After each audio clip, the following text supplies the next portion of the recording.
estuve 4 o 5 meses y busqué pastores del norte, perdón, acá del norte, del sur, de cada uno de los estados.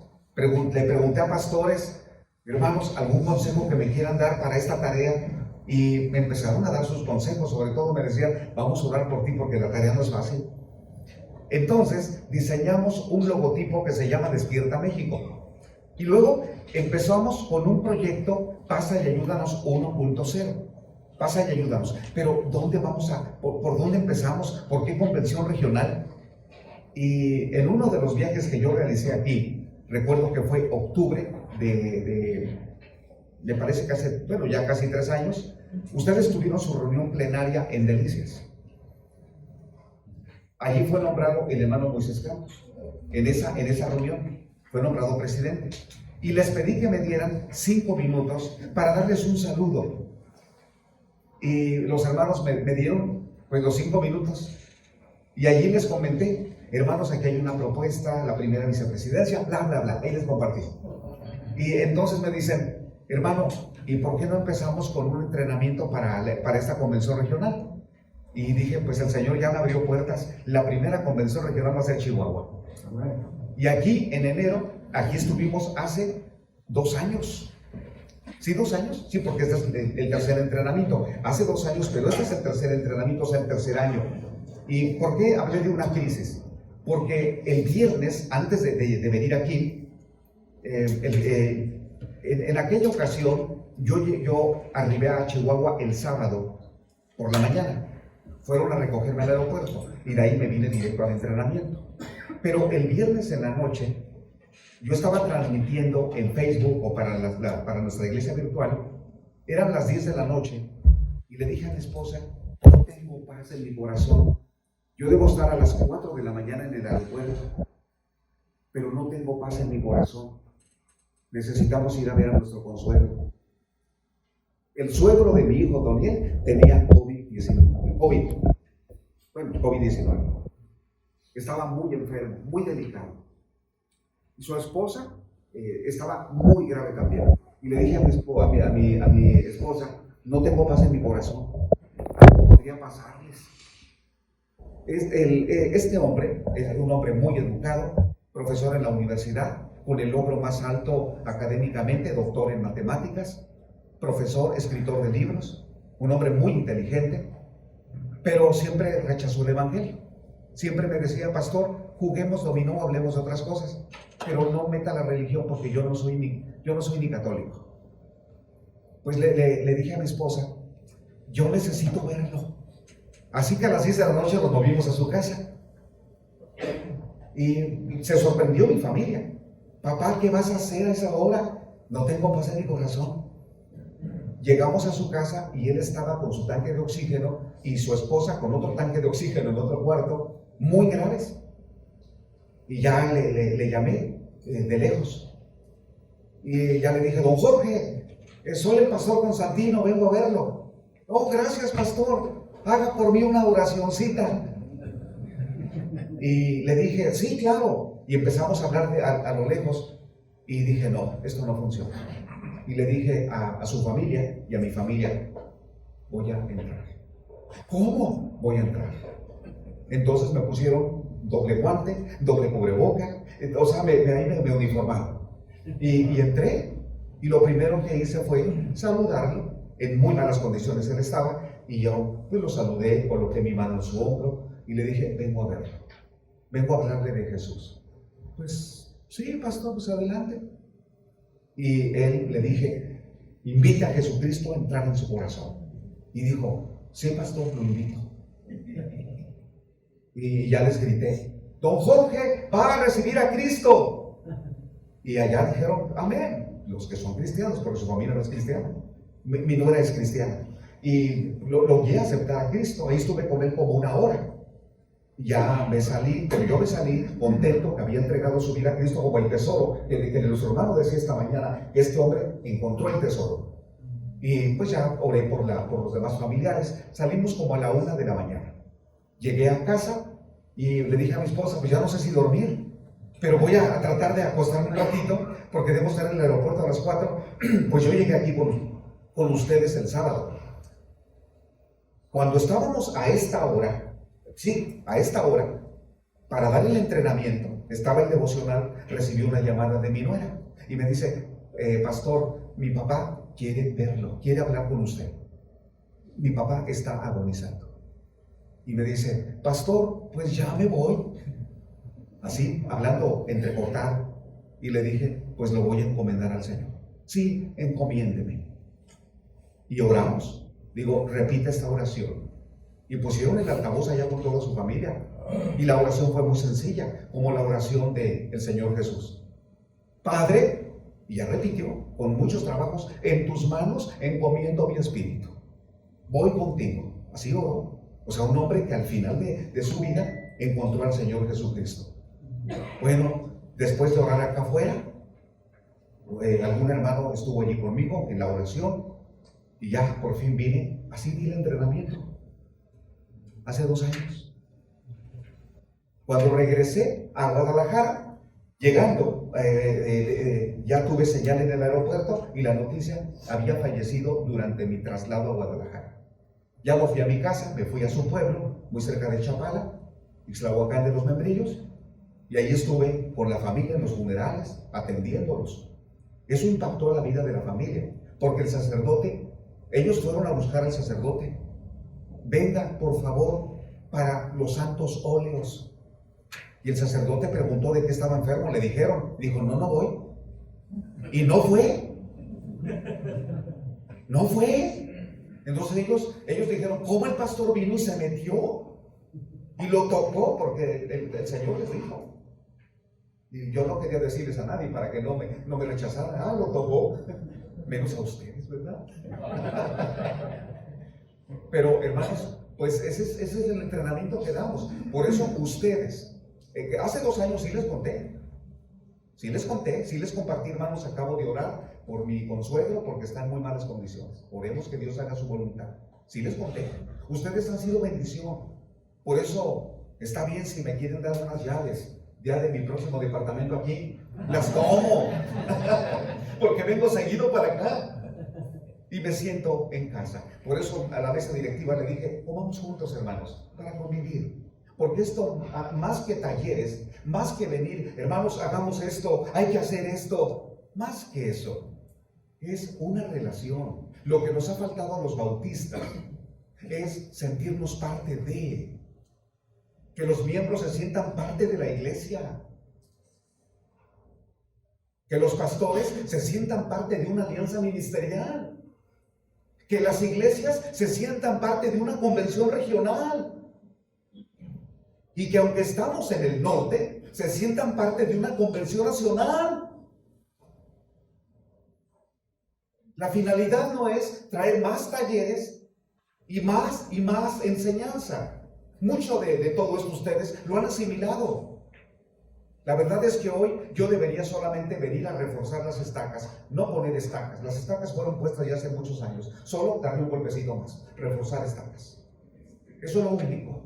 Darles un saludo, bendíganme, yo oro por ustedes y nos vemos, hermanos. Así debería ser, pero sentirnos parte de. Esto es vital.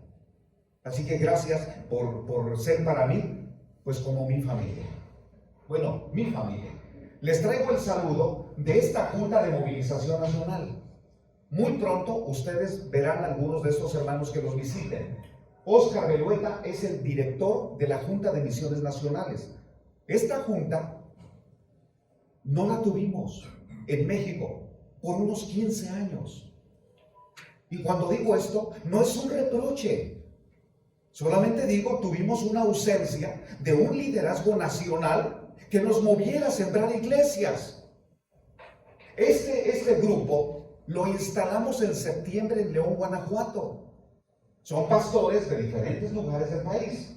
Luego, la Junta de Misiones Mundiales, también con su directora Eunice León. La mayoría de los que están allí han estado en el campo misionero mundial. ¿Saben cuántos misioneros tenemos en estos momentos en el mundo? Enviados, respaldados por la Convención Nacional Bautista de México. Tenemos 8. La Convención Nacional Bautista de Brasil, dicen que tienen poquito más de 3,000 misioneros. Poquito más de 3,000. Y nosotros tenemos 8. Entonces, pero esta Junta de Misiones Mundiales tampoco la tuvimos por 15 años. Porque los hermanos que estaban al frente de esta junta hace 15 o 20 años pasaron por crisis. No sintieron que fueran apoyados. Y dijeron, adiós. Nos dedicamos al ministerio de nuestra iglesia. Nosotros hemos retomado este ministerio. Junté a los 2 equipos en septiembre pasado en León, Guanajuato. He trabajado con ellos por 2 años en diferentes entrenamientos. Y gracias a Dios hoy están allí colaborando los hermanos. Luego también les traigo el saludo. O sea, son los resultados en estos últimos 2 años. Y ustedes deben sentirse parte de esos resultados. La Junta de Evangelismo y Discipulado. El director es el pastor Abelardo Sotelo de la ciudad de Cuautitlán, Estado de México. Y vienen otros hermanos. Este es un equipo de trabajo que debe escribir o bien debe desarrollar los próximos proyectos de evangelismo para nuestro país. Me estoy reuniendo con ellos. Para que juntos veamos qué sigue. Pasa y Ayúdanos 3.0. Ahora ellos lo están promoviendo en todo el país. Pero ¿qué sigue? ¿Qué más? Gracias a Dios, hermanos, por estos equipos. No, este trabajo no lo llevamos a cabo una sola persona o 2, sino equipos de trabajo. Y así debe ser también en las convenciones regionales, que levantemos equipos de trabajo. El porcentaje de evangélicos, hablando de otros países, es muy interesante porque México tiene un porcentaje aproximadamente de 8% de evangélicos, entre bautistas, pentecostales, Asambleas de Dios, presbiterianos, iglesias libres, iglesias independientes, evangélicos que somos salvos por gracia. Guatemala tiene 30, Honduras 20, Costa Rica 12, Colombia 12, Ecuador 12, Perú 15, Bolivia 30, Cuba 7, República Dominicana 4 y Venezuela 8. Me faltan algunos otros países. He procurado que esta información yo la tenga de líderes cuando visito esos países. Les preguntan los líderes nacionales cómo está el porcentaje de evangélicos aquí en su país. Entonces, vean ustedes el desafío que tenemos. Los porcentajes, por ejemplo, en Bolivia, que es 30%. También viene ahí Guatemala, 30%. Es un porcentaje alto. Muchas de las alabanzas que cantamos provienen de grupos de Guatemala. Grupos de alabanza. Miel San Marcos son de Guatemala. En México, ¿qué cantamos? Los referentes que tenemos, Jesús Adrián Romero, que en los últimos tiempos está negando la fe y que está hablando más de cantarle al sentimiento y al amor que a Dios. Él hizo una declaración que nos debe poner a pensar. ¿Por qué dijo eso? Él dice, no se necesitan más predicadores, lo que se necesitan son más músicos, porque los predicadores confrontan a las personas y las hacen sentir mal, y el músico conduce a la persona a sentirse bien. Eso es un peligro, porque el profeta Habacuc dijo, oh Jehová, he oído tu palabra y temí, aviva tu obra. Siempre un avivamiento va a venir no porque alguien remueva nuestras emociones, no, tiene que remover nuestro pecado. Juan el Bautista fue un hombre muy usado por Dios porque incomodaba a la gente. Incomodó a Herodes y lo mandó decapitar. Pero la gente por miles se bautizaban en el río Jordán. Tanto así que pensaron que él era el Mesías. Y él dijo, yo no soy. Y les repetía, yo solamente soy un enviado, yo vengo a presentar a Jesús. Y es más, yo no soy ni digno de venir a presentarlo. ¿Y de qué hablaba Juan el Bautista? Arrepiéntanse. Los soldados le dicen, oiga, Juan el Bautista, ¿y nosotros qué debemos hacer? Ustedes los soldados, hagan lo justo. Y empieza a darles consejos que hoy en nuestro tiempo son apropiados. Es importante entonces, mis hermanos, este enfoque. ¿Qué estamos produciendo en México? ¿De qué cantamos? Los músicos, hablando de ellos. El porcentaje en México, porcentaje de evangélicos, este es un porcentaje de 2022. El porcentaje más alto de evangélicos sigue siendo el sur. Gracias a Dios, estados que ustedes ven allí tienen porcentajes de 13%, 10%, 8%. Pero el porcentaje va bajando. Ustedes ven allí el estado de Chihuahua, cómo se encuentra en ese porcentaje de 8 a 10% de evangélicos. Es bueno, comparado con los que siguen, del 6 al 8%, 4 a 6%, y 2 a 4. Es bueno, gracias a Dios por los ministerios que hay aquí en Chihuahua, por las iglesias.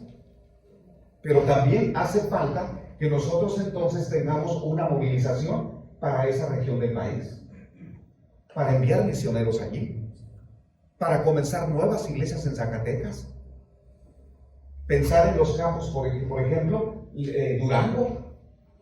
Durango, Sinaloa, que son los estados que colindan con Chihuahua. Pero esta región pues sigue siendo también clave. Yo vivo aquí está la casa de ustedes, la Comulco de Zúñiga, en la zona metropolitana de Guadalajara. Y sí, el enfoque que necesitamos pues es la predicación del Evangelio. Fue la razón de presentar estos tres proyectos, Pasa y Ayúdanos 1.0, el 2.0 y el 3.0, que más adelante veré con detalle el libro en qué consiste y cómo aplicarlo, cómo usarlo en la escuela dominical. Estamos pidiendo que el tema de bautistas bautizando siga siendo un énfasis. Nos llamamos bautistas porque bautizamos, hermanos. Nuestra doctrina es bíblica, de eso no hay duda. ¿Por qué nos llamamos iglesias bautistas? Porque nosotros tenemos un trasfondo bíblico. Y bautizamos. Por eso estamos enfatizando que en marzo, en Resurrección y en octubre, nos unamos a nivel nacional, aunque las iglesias bauticen en otro tiempo que quieran, pero especialmente en esas dos épocas, y sembrar 1000 iglesias, de aquí al año 2030. De aquí al 2030, ¿cuántas iglesias le corresponden a esta convención regional? Si somos 31 estados, ¿verdad? 32 estados, por lo menos necesitamos 30 iglesias más por cada estado, aunque Colima y Aguascalientes son estados pequeños. Pero 30 iglesias de aquí al 2030, yo creo que es muy poco. Pero hermanos, en los últimos 10 años no hemos plantado 30 iglesias. En algunas convenciones regionales, en los últimos 10 años, tienen un historial de 0 iglesias plantadas. 0. Tienen misiones, han abierto obras misioneras, pero han quedado muy pequeños esos grupos. Son grupos tan chiquitos. Si es necesario que tengamos un despertamiento para los próximos años, que si Dios nos permite, para el 2030. Y que en ese tiempo, cuando alguien nos pregunte, ¿por qué crecieron? Voy a pedir que los jóvenes levanten su mano. Muchachos de más de 12 años de edad, solteros, de más de 12 hasta el tiempo que tengan, solteros. Gracias, hermanos. En el 2030, ¿cuántos años van a tener ustedes? ¿Dónde van a estar? Tal vez van a traer a un plebe o un vato.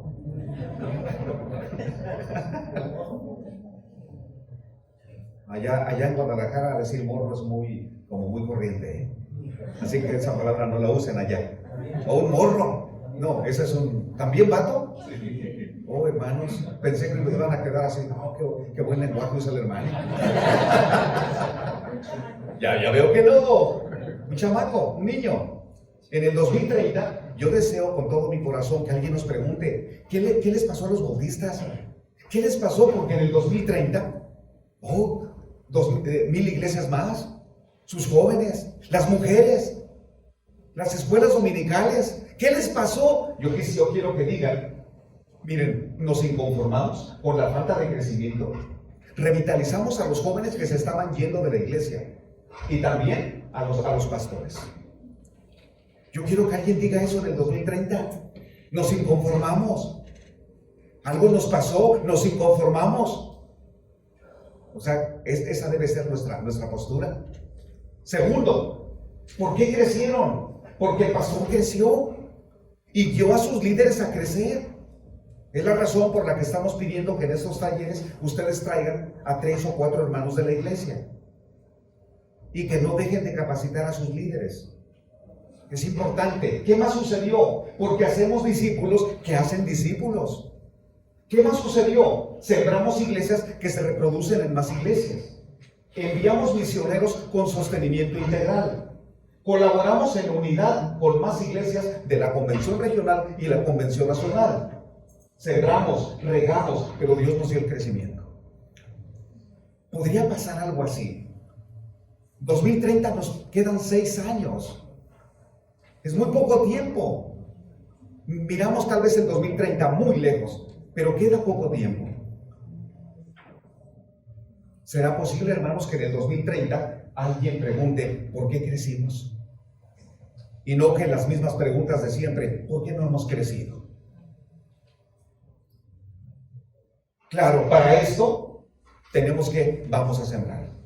Como dice el canto, en la madrugada del Santo Evangelio. Sembraremos con gran devoción y ¿conocen ese canto? Es el número 294 del Himnario Bautista. Vamos a sembrar. Vamos a sembrar, vamos a sembrar semilla del amor. Luego, al cosechar las gavillas, llevaremos al Señor. Mucho es el trabajo de sembrar la tierra. Es un canto precioso. Vamos a sembrar, vamos a regar. El apóstol Pablo dijo, yo sembré, Apolos regó, pero el crecimiento lo ha dado Dios. Entonces, se necesita sembrar. Si hemos preguntado, ¿cómo vamos a crecer? Hermanos, hay que sembrar. ¿Cómo vamos a crecer como iglesia? Hay que sembrar. Y luego hay que regar. Hay que regar. ¿De qué se trata este entrenamiento? Pues de regar. Regar lo que se ha sembrado. Regar y el crecimiento pues lo va a dar bien el Señor. Vamos a cosechar ese crecimiento. Con estos 3 talleres vamos a reconocer que la iglesia tiene la naturaleza divina para reproducirse. Esa es nuestra naturaleza. Aquí no estamos forzando algo. No estamos forzando un crecimiento. Solo estamos pidiendo que el Señor lo haga de forma natural. Y más bien pensar qué está deteniendo el crecimiento de la iglesia. ¿Qué está deteniendo? Y a veces no es que está deteniendo. No es que está deteniendo. No lo está deteniendo algo. Allá en Venezuela, donde estuve en noviembre pasado, las iglesias viven con cierta represión. No tienen total libertad para tener eventos o actividades. En Cuba, menos, hay más restricciones. Pero en Cuba, las iglesias más chiquitas que yo he visitado, porque he visitado la Convención Bautista del Occidente. En Cuba, mis hermanos, las iglesias chiquitas, donde el pastor dice, oh hermano, nosotros tenemos una iglesia pequeña. Más o menos tienen como 80 personas. Las pequeñas. Y dice, y hermano, ya ustedes, las iglesias pequeñas, ¿cuántos miembros tienen? Pues nosotros tenemos iglesias de 10 personas. De 10, de 15, 20. ¿Por qué se reúnen 80? Porque hay un sentimiento. Vamos a clamar a Dios y vamos a buscar. Entonces es clave que nosotros entendamos, no forzamos el crecimiento, solamente queremos permitir que Dios lo haga, porque Él es el que da el crecimiento. ¿Cómo describimos a una iglesia sembrada? La iglesia que ustedes, en la que son pastores, donde ustedes asisten, es una iglesia sembrada. Es una iglesia sembrada. ¿Cómo definimos a una iglesia sembrada? Bueno, vayamos en la Biblia. O la iglesia sembrada en Jerusalén. Se van a asombrar conmigo, porque vamos a explorar en el libro de los Hechos de los Apóstoles cómo es una iglesia sembrada. La Biblia dice que al ver las muchas maravillas y señales que los apóstoles hacían, está hablando de la primera iglesia, los que habían creído eran como 3,000, o se habían bautizado como 3,000. Dice el texto, todos los que habían creído se mantenían unidos y lo compartían todo. Vendían sus propiedades, posesiones, todo lo compartían. Todos los días se reunían en el templo. Hermanos, esa fue la primera iglesia sembrada. No tiene parecido con la nuestra. No tiene parecido. ¿Por qué? Porque la iglesia fue sembrada en un contexto diferente al nuestro. Esta iglesia, los hermanos procuraron estar juntos. Había persecución, por supuesto. Vendieron propiedades, posesiones, pero se reunían en el templo, dice allí, todos los días. Y partían el pan en las casas, comían juntos con alegría. Y mientras alababan a Dios, el Señor añadía cada día a la iglesia a los que habían de ser salvos. O sea, el crecimiento Dios lo dio en ese contexto. En ese contexto, la iglesia comenzó a crecer. El Señor añadía los que habían de ser salvos. ¿Ustedes creen que la iglesia de Jerusalén se quedó allí? Eso fue todo lo que la iglesia hacía. Y las próximas iglesias que ellos iban a sembrar, igual, hermanos, venden sus posesiones, repartan apoyo a los pobres, reúnanse todos los días en el templo. No, la iglesia así nació, en esas características. Vamos a mirar cómo la iglesia va teniendo una modificación, cómo la iglesia tiene un proceso. Y el crecimiento también hay un crecimiento en la estructura. Para ellos la estructura fue el templo. El templo es estructura, es material. Era el templo de Jerusalén. Allí estaban reunidos los hermanos. Y no una vez a la semana, el día de reposo, sino todos los días. Esa es la estructura. Más adelante ya no miramos esa estructura, pero la iglesia sigue siendo iglesia. ¿Cuál es el problema de nosotros? Que nosotros tratamos de etiquetar a la iglesia o encasillarla en una estructura. La iglesia tiene su escuela dominical a las 10 de la mañana. El culto comienza a las 11:30. El pastor debe predicar por 30 minutos o 40. Los cantos deben ser 2 himnos, una lectura. Y empezamos a mirar una estructura. Y si alguien se va a otra iglesia que no tiene eso, dicen, hermano, como que ustedes no son iglesia, ¿verdad? ¿Por qué, hermano? Hermano, porque no tienen templo.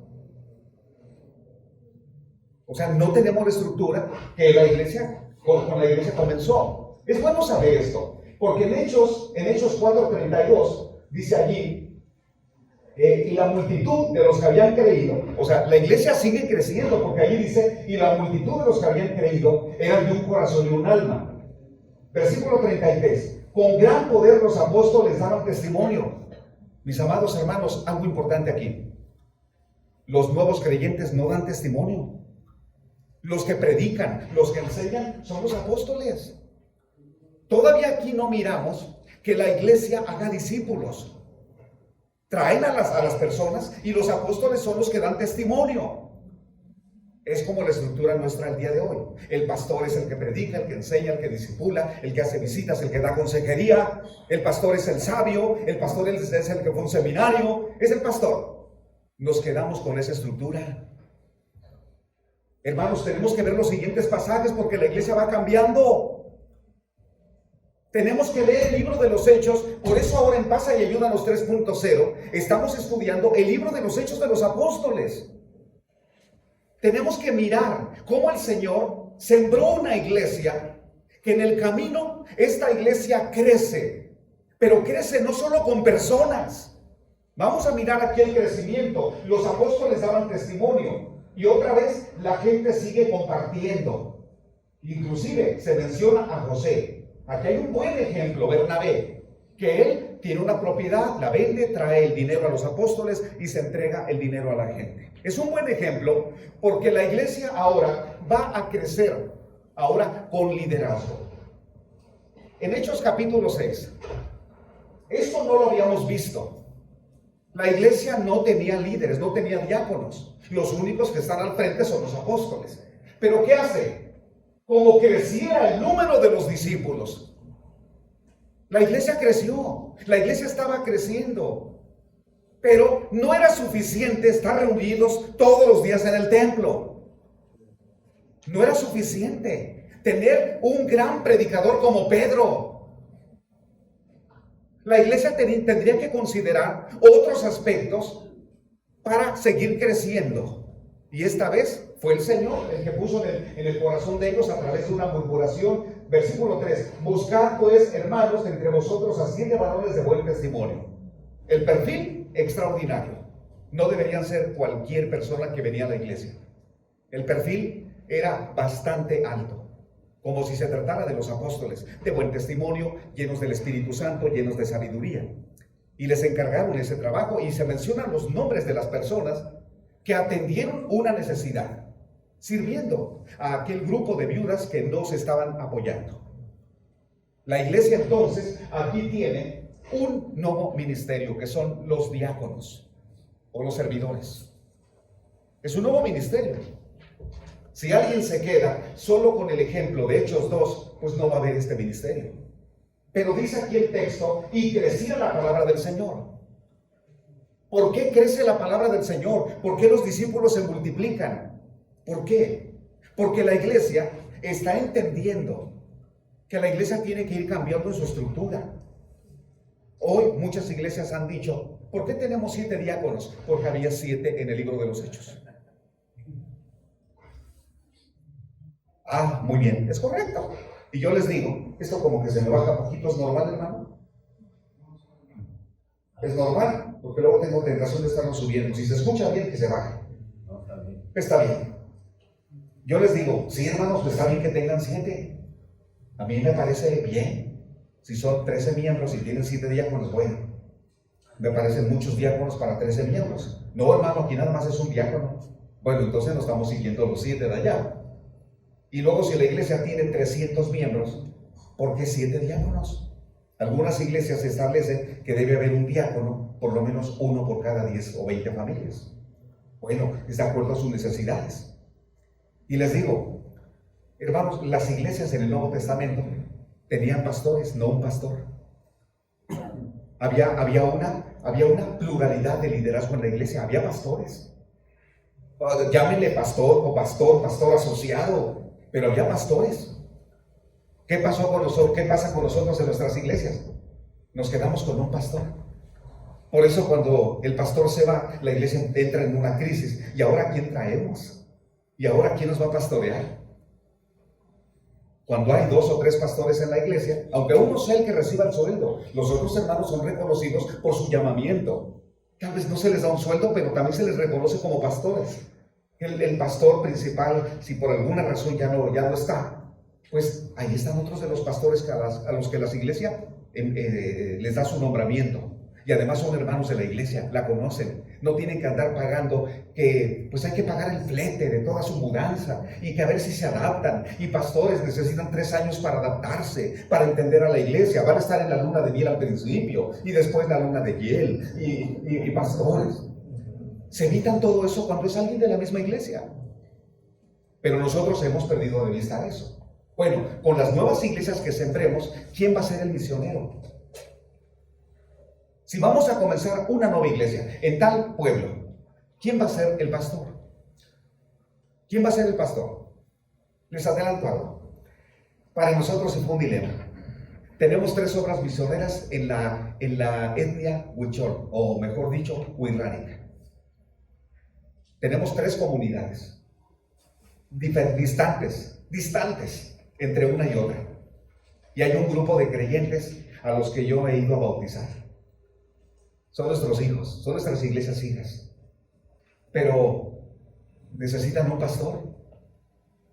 ¿A quién vamos a llevarles? ¿Un mestizo? ¿Alguien que no habla wixárika? Va a tardar mucho tiempo para adaptarse. Sí debe ir alguien, porque está bien que Dios llame a alguien y esté entre ellos. Pero no vamos a, por más que mandemos personas y aprendan el idioma, no va a ser suficiente para impactar a muchas comunidades. ¿Qué hicimos, hermanos? Pues Dios nos dio sabiduría, la verdad, porque uno ni siquiera tenía en mente eso. Le pregunté a los hermanos, wixárikas, ¿quién es el más avanzado de ustedes en su crecimiento espiritual?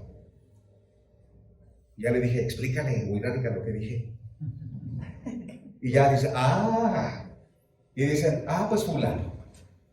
¿Quién tiene mejor testimonio de todos ustedes? Pues él. Y dice él, hermano, pero yo no me he bautizado. Yo soy nuevo. Y dice, no, pero él debería ser el pastor. Y dice, hermano, yo no estoy bautizado. Dice, pues que te bauticen. Y le dije, tienen razón los hermanos. Vamos a darte unas lecciones del bautismo y dejar un poco de tiempo. Prepararte. ¿Y qué hicimos? Ese día, en el nombre del Señor, lo encomendamos al Señor como el nuevo pastor de la iglesia. Es un caso raro. No lo vamos a repetir en otros lugares. Pero fue un caso único. Un hermano que no está bautizado es el pastor de esa comunidad.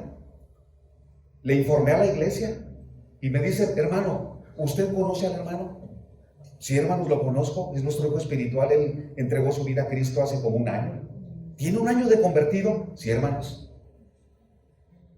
¿Y cómo es que lo nombraron pastor? Porque los hermanos reconocen que él tiene ese llamamiento. ¿Cuáles hermanos? Los de allí y otras comunidades, porque allá tenemos una fraternidad de iglesias. Bueno, hermano, pues hay que estar orando mucho por él. Sí, hermanos, oren mucho. En mi siguiente viaje, él fue de los que se bautizó. Y en este último viaje, fue el anfitrión para recibirnos a todas las iglesias. Y allí estaba nervioso. Y estaba tosiendo mucho. Tosiendo. Luego le pusimos un micrófono. Le dije, así empezamos en el ministerio pastoral. Así empezamos. Pero está feliz, está contento. Es un misionero con el que yo me voy a reunir con estos misioneros de la etnia wixárika en el mes de marzo. Les voy a dedicar 3 días para estar con ellos y con su esposa. Nada más con ellos. Escucharlos, orar por ellos, entrenamiento. No soy un ejemplo en este aspecto. No. Pero sí, cuando hablamos de estos conceptos, quisiera que comprendamos. La tarea no es fácil, hermanos. Es más, no es ni fácil pastorear una iglesia. No es fácil, nada es fácil. Creció el número de los discípulos. Bueno, ¿qué más? Aquí como que pasó algo, hermanos. Ahí está. Como se bloqueó. ¿Ya? A ver, denme allí, hermanos, sigan. Como que se bloqueó, ¿verdad?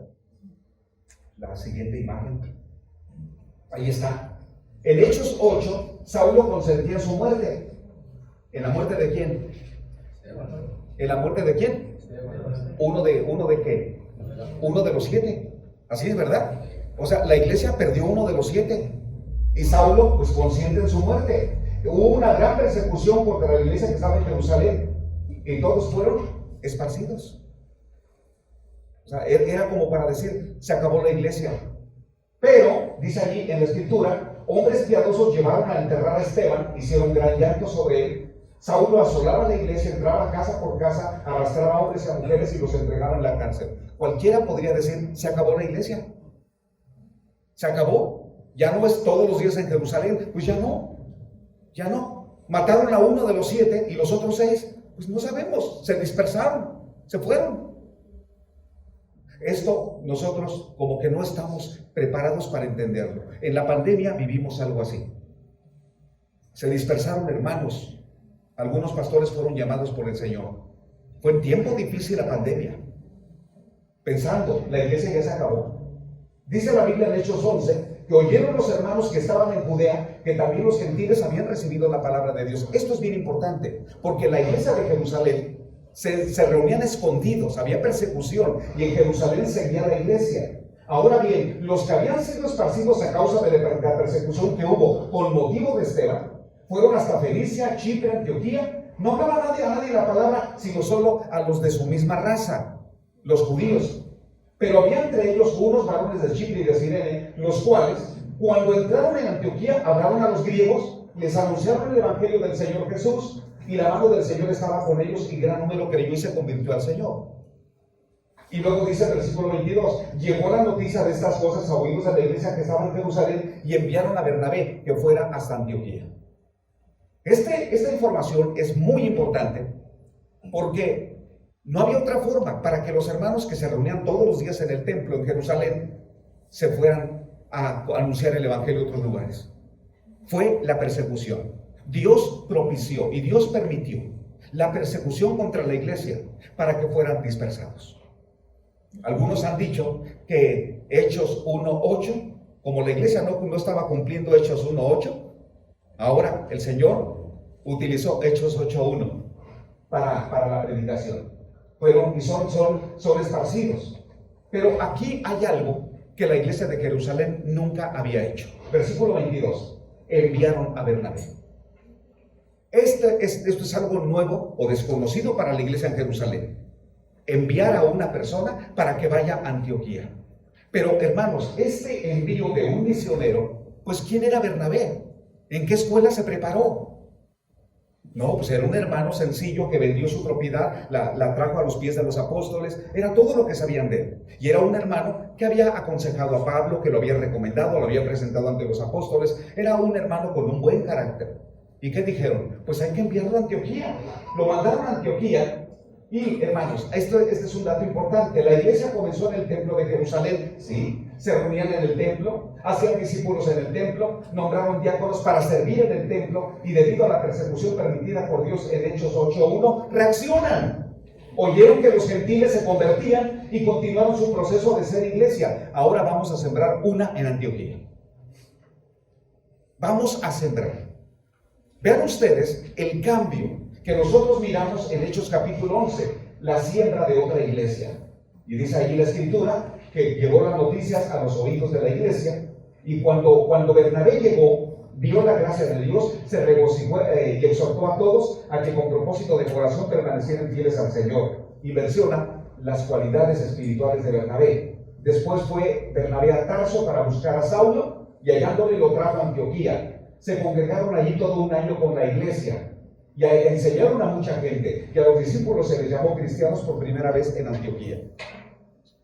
Nace una nueva iglesia entre los gentiles.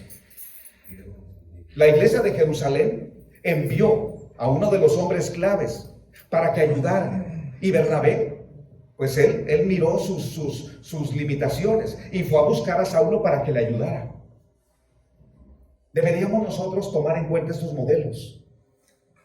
No vamos a sembrar iglesias nuevas si no enviamos a misioneros, si no enviamos a familias de la iglesia, hermanos de nuestra iglesia, que el día domingo vayan a una obra misionera, enseñen, prediquen y participen con la iglesia en el culto por la noche o en otro de los cultos, pero que una de las familias de la iglesia vaya.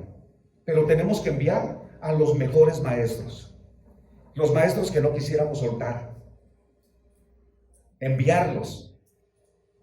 Para eso necesitamos tener obras misioneras. Por lo menos una iglesia siempre debería tener una obra misionera. Siempre. Una iglesia siempre debería tener una obra misionera. Una.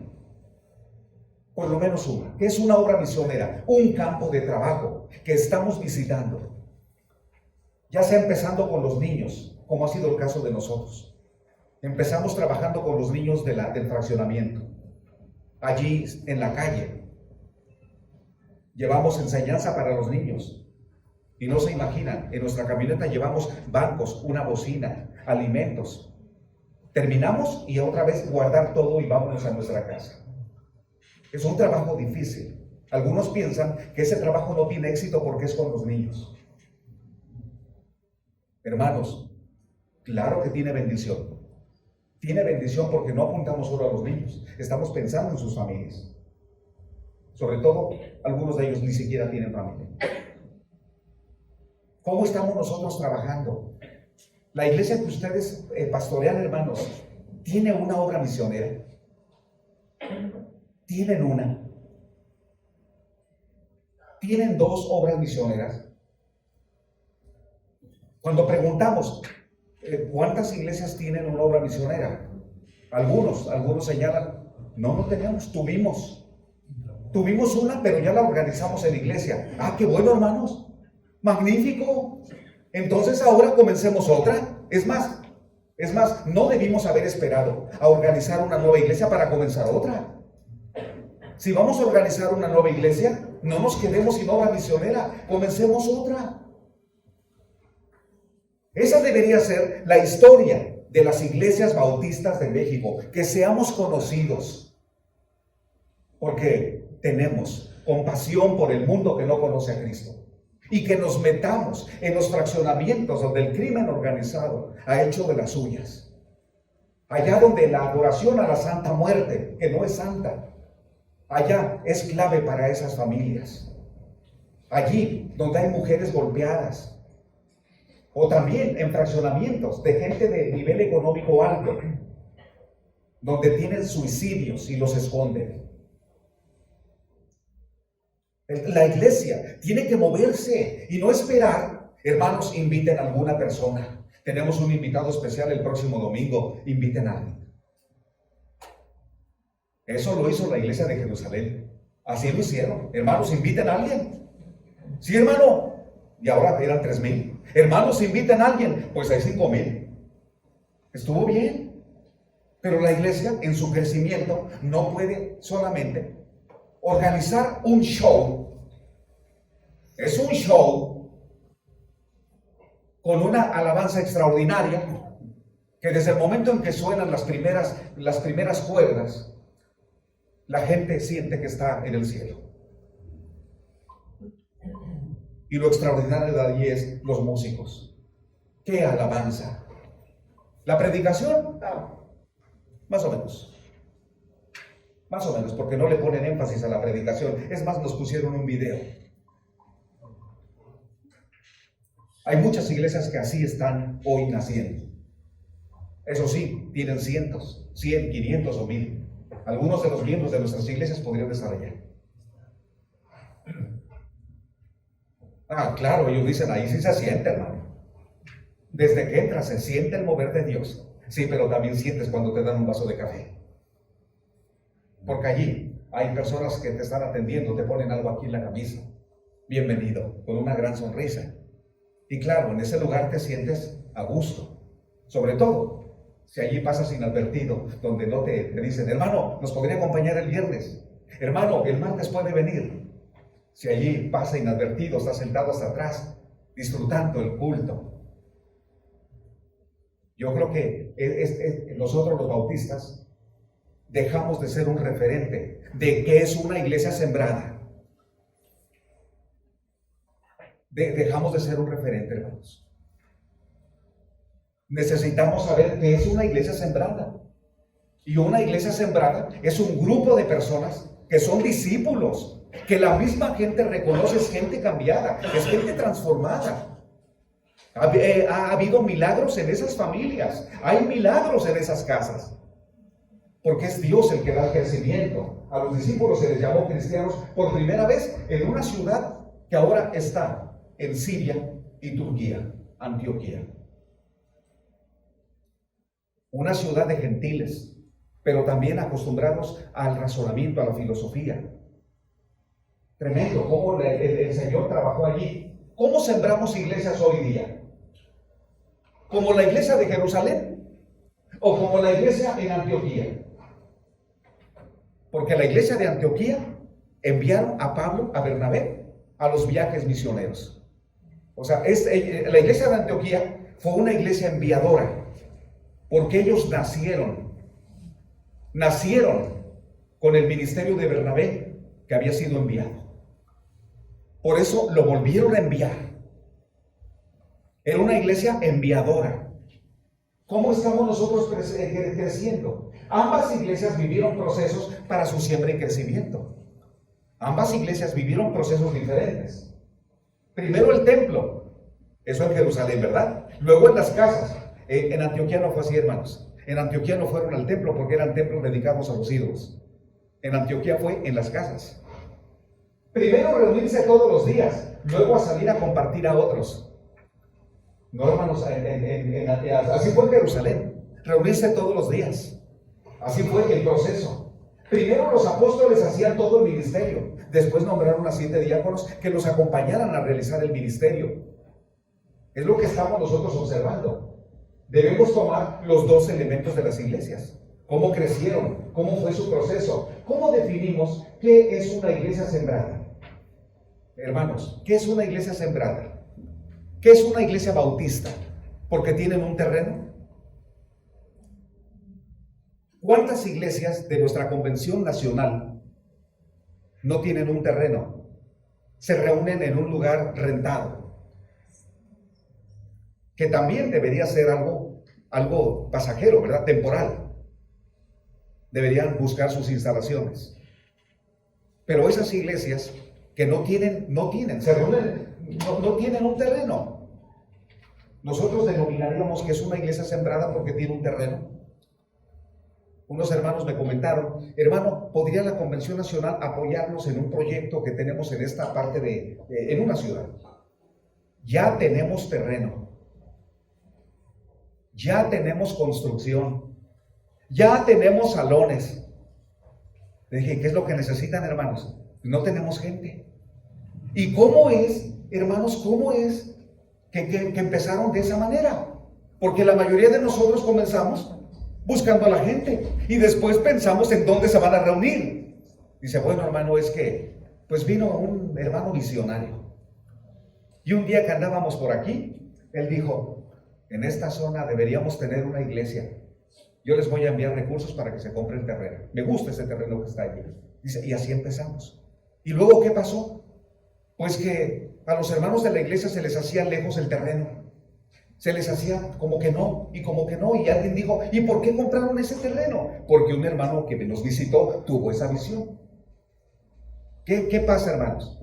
Que hay hermanos que vienen de Estados Unidos, que nos visitan.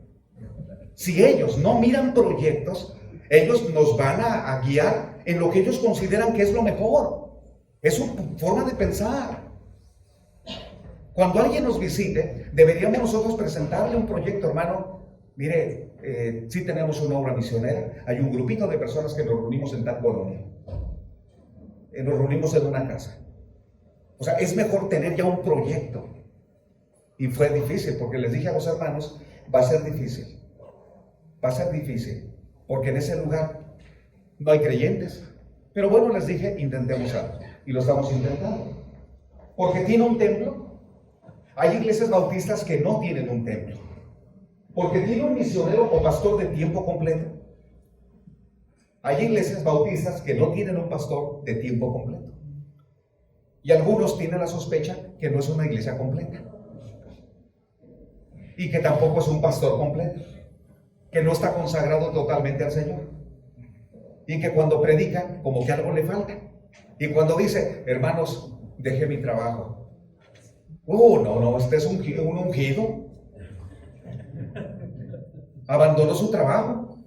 Hermanos, pues ya dejé el Uber. No, hermano, usted está ungido por el Señor. Sus predicaciones se van a notar, desde el domingo próximo se va a notar en su predicación. ¿Creen que se va a notar? Pues sí se va a notar si le dedica más tiempo a la preparación de un mensaje. Pero así es, de que sea un pastor más consagrado. No, hermanos. El apóstol Pablo era un pastor o misionero. ¿De qué tiempo?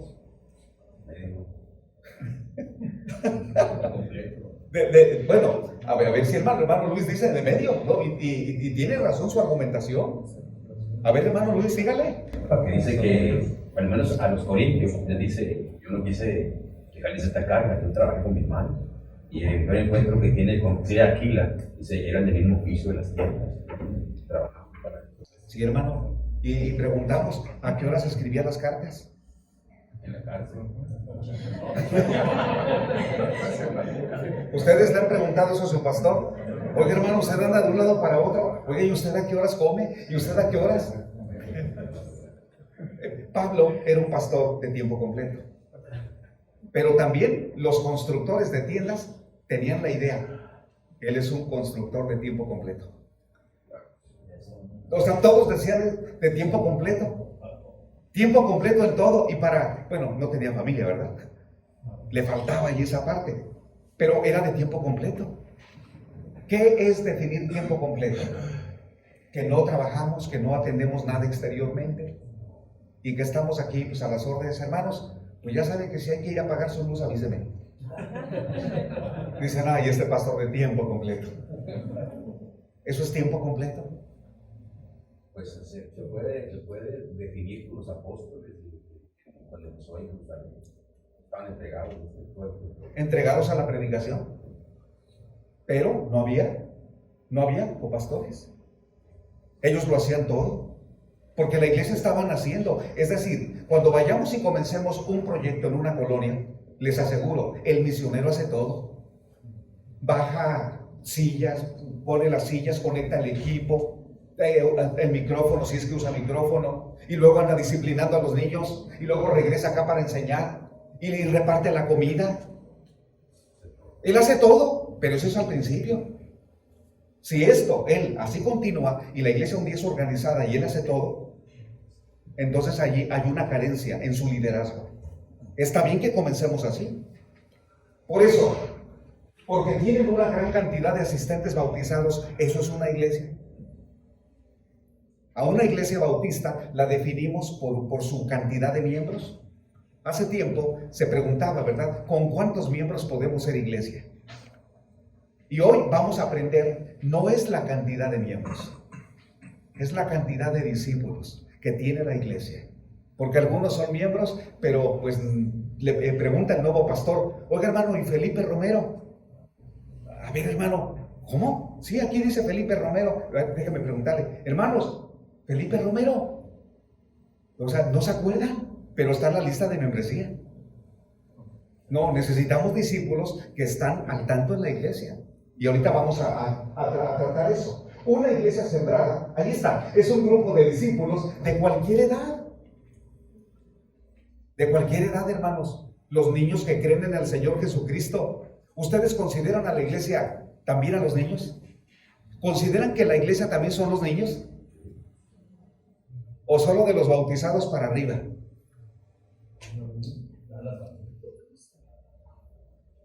Yo aprendí esto en mi pastorado. Yo tenía una lista de miembros ahí, mi listita, tenía miembros, y los tenía por nombre y sus dos apellidos. ¿Cómo está este hermano miembro? ¿Cómo está el que sigue? Y un día me di cuenta que yo estaba pastoreando miembros. No estaba pastoreando las familias de los miembros. Hice un cambio. Ahora sí tenía la lista de miembros, claro, pero ahora tenía una lista de familias de la iglesia. Y había familias que ninguno era miembro. Eran asistentes, ocasionales, pero estaba como una familia a la que yo también pastoreaba. Entonces me di cuenta que nuestra iglesia de forma pastoral, yo tenía que entender que la iglesia eran todos. Claro, para la cuestión de sesiones de negocios, ¿verdad? Es diferente. Son los miembros de la iglesia. Para la cena del Señor, también, ¿verdad? Son los miembros de la iglesia.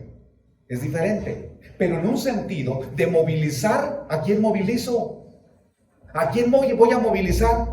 Nos quedamos con la idea. Pues también, hermano, moviliza a los miembros. Porque recuerda el pacto de la iglesia. O también a los que se bautizan, les decimos cuáles son sus privilegios y responsabilidades. Pero a los que se bautizan, ¿cuánto tiempo tarda una persona en bautizarse? Amados hermanos, fue mi caso. Yo batallaba mucho para diezmar, ya como miembro de la iglesia. A mí tenían que impulsarme y preguntarme y recordarme. Y me molestaba que me hablaran del diezmo. ¿Pero por qué? Entregué mi vida a los 16 años. A los 18 años fui bautizado. Pero en esos 2 años, yo escuché en mi iglesia que a la hora de recoger las ofrendas, el pastor o los hermanos decían: si usted es un invitado, no está obligado. Esto es para los miembros de la iglesia. Yo automáticamente pensé: no quiero ser miembro. Y luego se quedan los miembros a la sesión de negocios y salían hasta las 4 o las 5. No quiero ser miembro. Entonces yo empecé a ver que había áreas para los miembros, no para personas corrientes como yo. ¿Y qué pasó en esos 2 años? No crecí, no me integré, no participé. ¿Por qué? Porque yo no era miembro. Por eso, ya cuando hablaban del diezmo, me bauticé a los 18 años. Y el diezmo, Y bueno, actualmente yo no diezmo. Esto es algo que mi iglesia sabe. Porque yo les he dicho, yo no diezmo. ¿Por qué no diezmo? Porque el diezmo es el 10%. Y yo procuro dar más. El 11, 12. Yo no ando midiendo. Es que es exactamente, hermano, me da cambio. No, es 12%. Y yo se lo digo a mi iglesia no con el afán de presumirles, porque allá el diezmo se entrega en un sobre que ni siquiera lleva nombre. Pero sí les digo, hermanos, no sean tan estrictos en diezmar. Sean generosos, den más. Yo no diezmo, yo doy más que eso. ¿Por qué? Me costó, fueron 2 años. Ahora, ¿qué hacemos?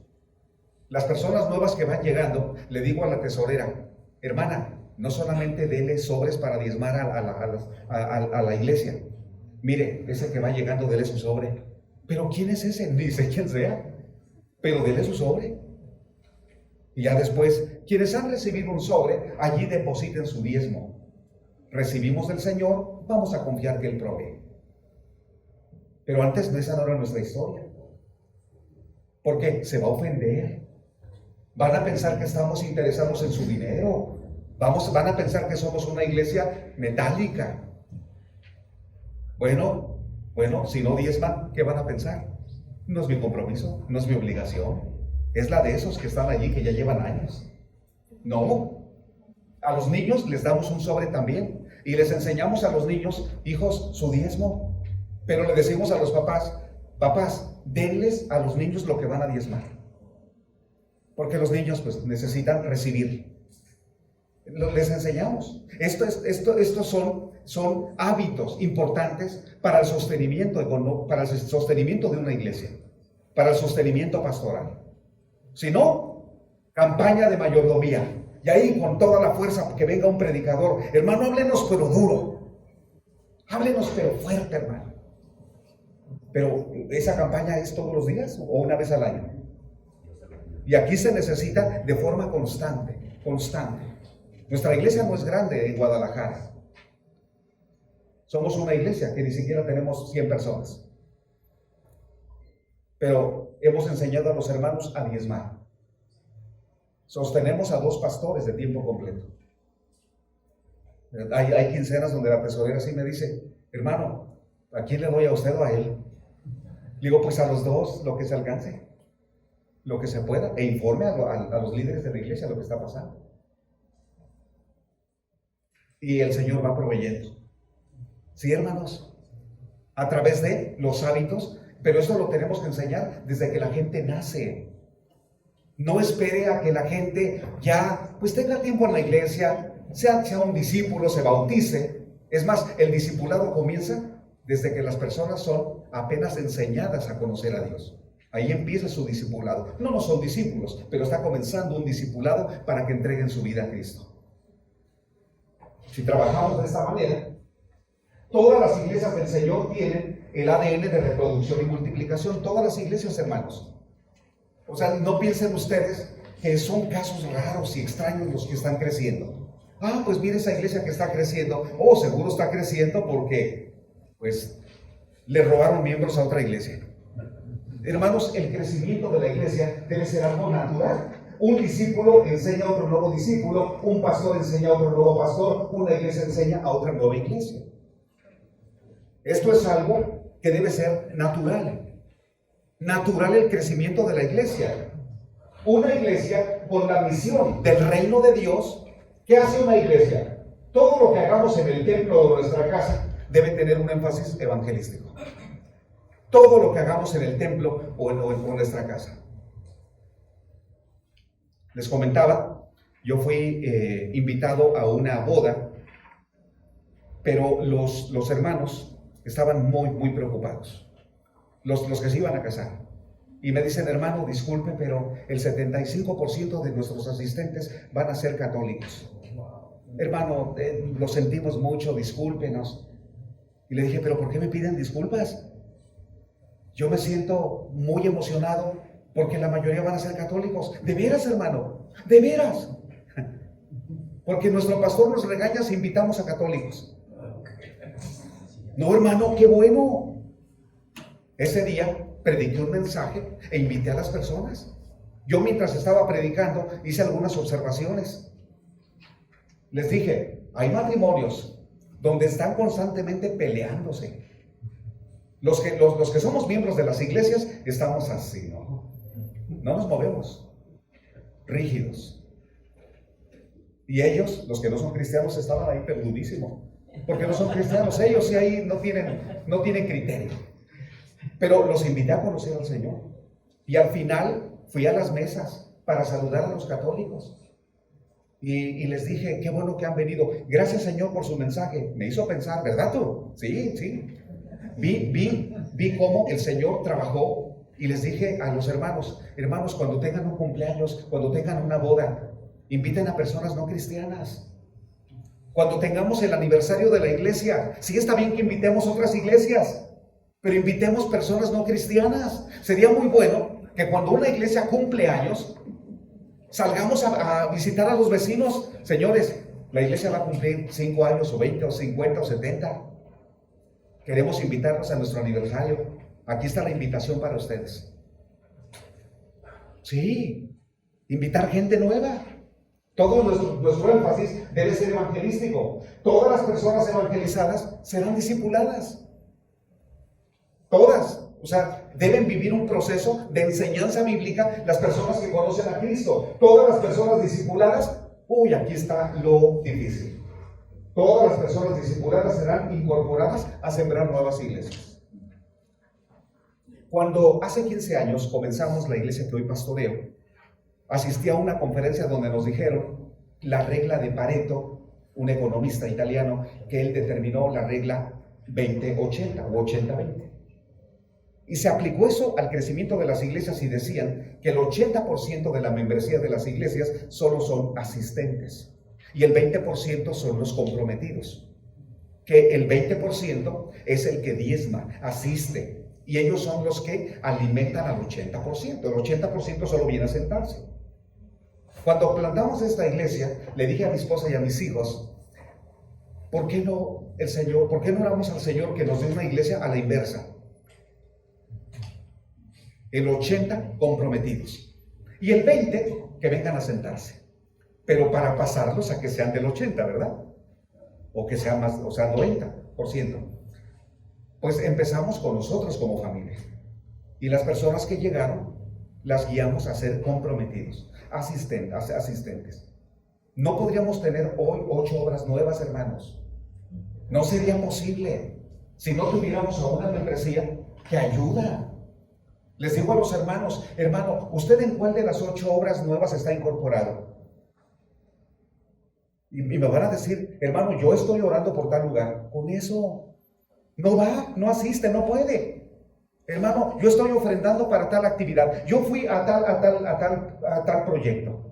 Con eso, todas las personas de la iglesia, el tema de misiones no debería ser como un tema, una semana de misiones o comité de misiones. Vamos a nombrar a 3 hermanos en la iglesia, que ellos sean los que se dediquen a las misiones. No, hermanos, toda la iglesia. Un día vi un rótulo que decía Iglesia Bautista Misionera. Le dije a los hermanos, se ve muy bien, Pero si su iglesia no tuviera el título de misionera, hermanos, ella sí es misionera. No necesita el título para que sea misionera. Pero si ustedes se lo pusieron, bien hecho. Debemos caminar en ese sentido. Todas las iglesias y las personas incorporarlas. Para tener un nuevo campo de siembra, tenemos que orar, mis hermanos. Esto es para las iglesias que no tienen una obra nueva. Y no es un reclamo, porque yo no vengo a señalar a nadie. No es un reclamo. Pero si alguna de las iglesias que están aquí representadas, lo único que tienen es la congregación, la enseñanza a los niños, a los adultos, escuela dominical, grupo de mujeres, grupo de varones, y no tienen un proyecto nuevo, ¿cómo lo van a empezar? El Señor recorría ciudades y aldeas. Tenemos que hacer lo mismo. Tenemos que salir. Debemos tener una actitud de compasión por la gente. Tenemos que salir y movernos entre la gente, hermanos. El Señor así lo hizo. Por eso tenía un ministerio diciendo, la mies es mucha. ¿Por qué dijo la mies es mucha? Porque los había visto, porque había caminado entre ellos. Había recorrido camino entre ellos. Y será muy bueno que tengamos algunas caminatas de oración. Movernos entre las personas que no conocen. Visitar vecinos. Un domingo le dije a los hermanos de la iglesia, nuestro culto empieza a las 10 de la mañana. Hermanos, invito a todos ustedes, y fue una mala invitación, ahorita van a ver por qué. Invito a todos ustedes para que vengan a las 9 de la mañana. Vamos a salir a visitar a los vecinos invitándolos al culto. Pues estábamos mi esposa y yo. 9 de la mañana. Otros hermanos llegaron y no, pues hay que instalar bocinas, micrófonos. Estaban ocupados. Le dije a mi esposa, pues ya son 9:20, hay que salir. Y ya anuncié en el grupo en WhatsApp, ya andamos por acá, y puse una foto de mi esposa tocando una puerta. Hermanos, ya andamos por acá, estamos en tal calle, si alguien puede venir. Nadie llegó. Fue una mala invitación. Mala invitación. Porque la próxima vez le dije a unos hermanos, a las 9 de la mañana pueden llegar. Para que salgamos a visitar una familia, pues sí, hermano, haremos lo posible. Y en el camino me pueden traer un café. Sí, hermano. ¿Cuál? ¿Latte o capuchino o negro? Digo, no se crean.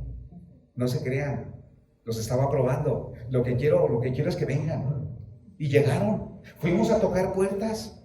Y las personas, no, señor, no nos interesa. Es cuestión de COVID. No se acerquen. Y algunas personas decían, porque yo les decía, mire, soy el pastor de tal iglesia que se reúne aquí. Estamos a unas cuadras. Queremos orar por usted. ¿Tienen alguna necesidad como familia?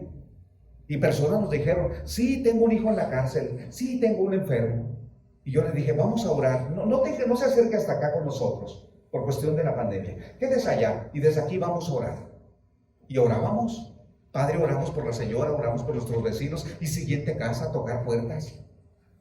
Eso a mí me dio luz.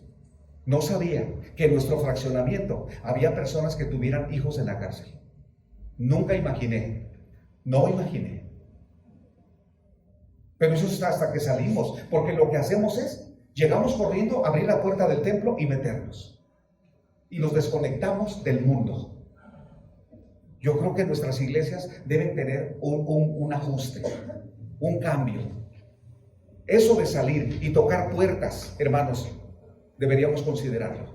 Eso de pedirle a los jóvenes, con su rondalla, con sus instrumentos, que vayan a la plaza y toquen. Y uno de los hermanos está repartiendo folletos. Hermanos, deberíamos considerarlo. Algunos nos dijeron, hermano, usen redes sociales, hoy es la onda. Las redes sociales, y úsenlas. Miren, a Obama le funcionó. Por eso llegó a la presidencia de los Estados Unidos. El presidente actual de México también usó mucho las redes sociales. Y vean el éxito que tiene. Hermanos de las iglesias, la transmisión en vivo es bien importante. ¿Y qué hemos hecho? Hemos dejado el contacto presencial. Hemos caído en una trampa. Estamos usando redes sociales, sustituyendo a lo presencial. Deberíamos usar redes sociales complementando lo presencial. Complementando, no sustituyendo. Le digo a algunos hermanos de la iglesia, dicen, hermano, no pude ir a la iglesia, pero vi el culto. Eso me dicen. Yo no pienso así. Yo les digo, hermanos, no pudo venir a la iglesia, vio el culto y se perdió estar entre los hermanos. Porque si no, pues la transmisión de nosotros no tiene buena calidad de sonido, se escuchan muchas cosas, pero si ellos se conectan a una transmisión en los Estados Unidos, no, pues de lujo. Y dicen, no, hermano, muy padre, ¿eh? Mire, le recomiendo acá a Chuck Norris o, bueno, ese es otro, ¿eh? Chuck Norris creo que fue un actor. No, ese es otro. Hermano, le recomiendo a fulano. Escúchelo, hermano. ¿Y a qué horas pasa? Pues, hermano, lamentablemente a la hora de nuestro culto. Pues sí, porque es la hora de los Estados Unidos. No, hermano, su iglesia, lo presencial. Es decir, si nosotros reemplazamos lo presencial por lo virtual, entonces no vamos a recorrer ciudades y aldeas, no vamos a enseñar dónde está la gente, no vamos a predicar, no vamos a sanar toda enfermedad y toda dolencia en el pueblo. Estamos desconectados. Sí, tenemos que movernos entre la gente. La iglesia tiene que salir. Podemos hacer eso, hermanos. Estoy seguro que el Señor nos va a dar crecimiento para anunciar su palabra. Y sí, muchachos jóvenes pueden usar redes sociales, complementando todo lo presencial. Úsenlo, es importante. Sí, yo uso redes sociales. Nuestras transmisiones llegan a muchas personas. Pero les digo a los hermanos de la iglesia, lo más importante es nosotros, las relaciones. La iglesia tiene que estar unida, juntos, físicamente. Elijan el equipo misionero que será enviado como punta de lanza. Cuando comencemos un proyecto nuevo, elijan a las personas que van a ir. No los únicos, sino los que van a ir al frente. Por eso son punta de lanza. Dice la Biblia que enviaron a Bernabé que fuera hasta Antioquía. Sí, hermanos, ¿a quién vamos a enviar? ¿A quién vamos a enviar para los proyectos nuevos? Y sí tenemos hermanos en la iglesia. Sí hay hermanos. Sí hay, solamente que ellos se comparan con el pastor y dicen, no, hermano, yo no podría ser como usted. No, hermano, usted no tiene que ser como el pastor.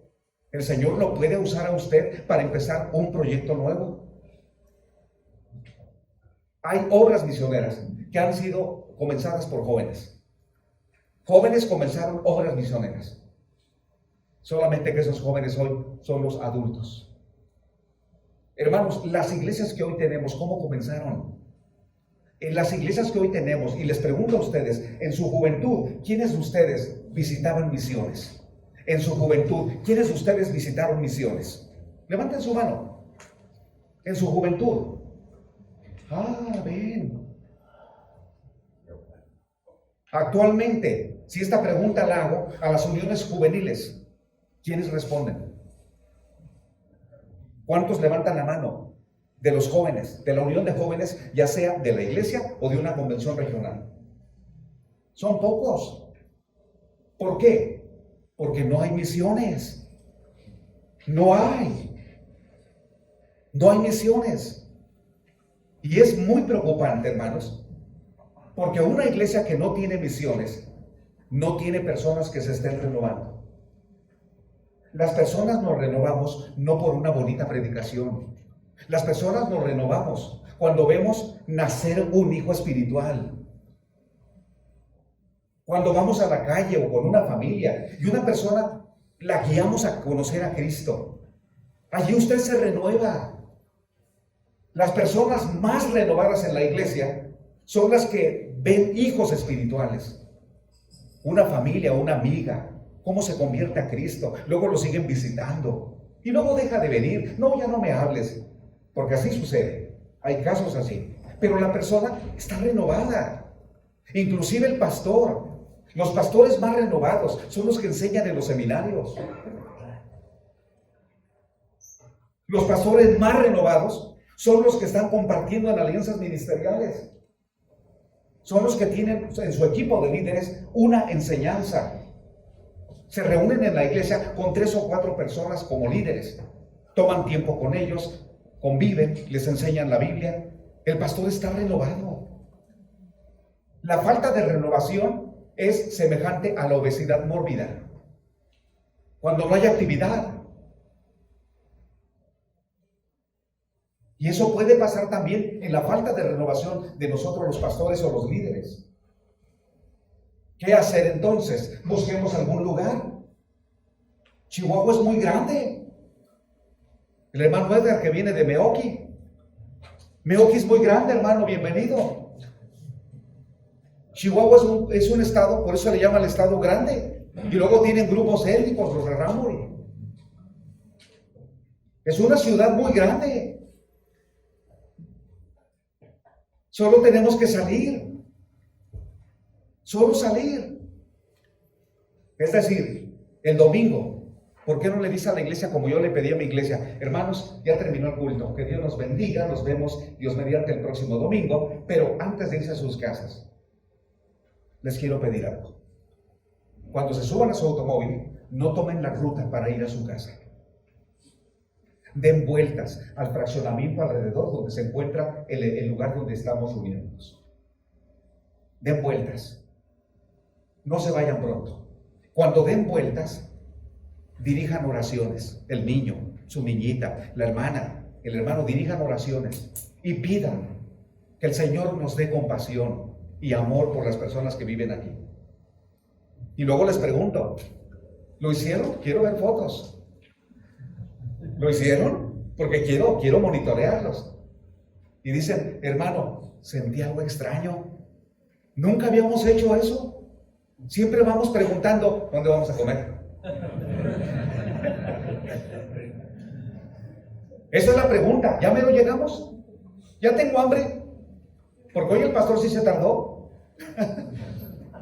Y les digo, fue algo diferente. ¿Por qué? Tenemos que recorrer y tenemos que pensar a quiénes vamos a enviar. ¿Quiénes van a ser los punta de lanza? No tienen que ser hermanos de seminario, que están en diplomados. No, hermanos. Hermanos que digan, hermanos, hay una obra misionera, podemos atenderle el domingo por la tarde. Venimos al culto por la mañana y el domingo por la tarde citamos a las personas en una casa a las 5 de la tarde. ¿Qué es comenzar una nueva iglesia? Comenzar una nueva iglesia no es rentar un salón, hermanos. No es comprar un terreno. Comenzar una iglesia es ir con una familia. Una familia nueva. ¿Lo podemos visitar a las 5 de la tarde, Señor? Pues es la hora del fútbol americano, a las 6. Está bien, a las 6 estamos allí. ¿Qué hace la hermana? Le digo a mi esposa, lleva pastelitos, lleva un pastel. Llevemos algo, llevemos refrescos. Mire, trajimos algo, ay, nos hubieran molestado. Pero eso abre puertas. ¿De qué vamos a hablar? Pues mire, ay, pues queremos orar por ustedes. Venimos nada más a orar por ustedes. Y empezamos con algunas preguntas. ¿Por qué deberíamos orar? ¿Así? Y de ahí surge la temática. Y hacen eso también los hermanos de nuestra iglesia. No es nada fácil, hermanos. Porque los hermanos dicen, ay, hermano, el único día que descanso es el domingo. Y el domingo nos vamos a preparar a lavar ropa. El domingo vamos de compras. Ay, hermano, no, el domingo está bien difícil. Sí, hermanos, yo entiendo eso de nuestra iglesia. Por eso pienso que eso nos está dificultando sembrar nuevas iglesias, porque están esperando. ¿Por qué no contratamos a un misionero? Hemos escuchado de un hermano misionero allá en Guerrero. ¿Por qué no lo contratamos? Diezmamos más y lo ponemos para que vaya a tal lugar. Bueno, es buena idea. Sí, es buena idea. Claro que es buena idea. Y este hermano misionero que viene de Guerrero, lo dedicamos y le decimos, hermano, su campo está en ese fraccionamiento. Está bien. Y la iglesia que dice, tenemos un misionero y tenemos una obra misionera. Ah, sí, hermanos, muy bien. Muy bien. ¿Quién está sembrando la iglesia, hermanos? ¿Quién está sembrando la nueva iglesia? El misionero. El misionero. En una organización, me apena mucho decirlo, en una organización, hace ya algunos años, nuestra iglesia fue a organizar una iglesia. Y hermanas de la iglesia les dijeron, oye, hermano, yo nunca imaginé que la iglesia de las que ustedes tanto nos han hablado, del grupo nuevo, vivieran aquí. Pero ¿cómo es posible que vivan aquí? Pastor, pero ¿cómo es posible que esta familia? O sea, los hermanos quedaban admirados, como cuando un bebé nace, ¿verdad? Y la mamá o el papá lo ven. ¿Cómo es posible esto? ¿Y esto de dónde salió? Ay, no, ya lo habían visto. En 4D ya lo habían visto al bebé. La mamá había escuchado sus latidos. Claro, ya lo conocían al bebé, ya lo sentían.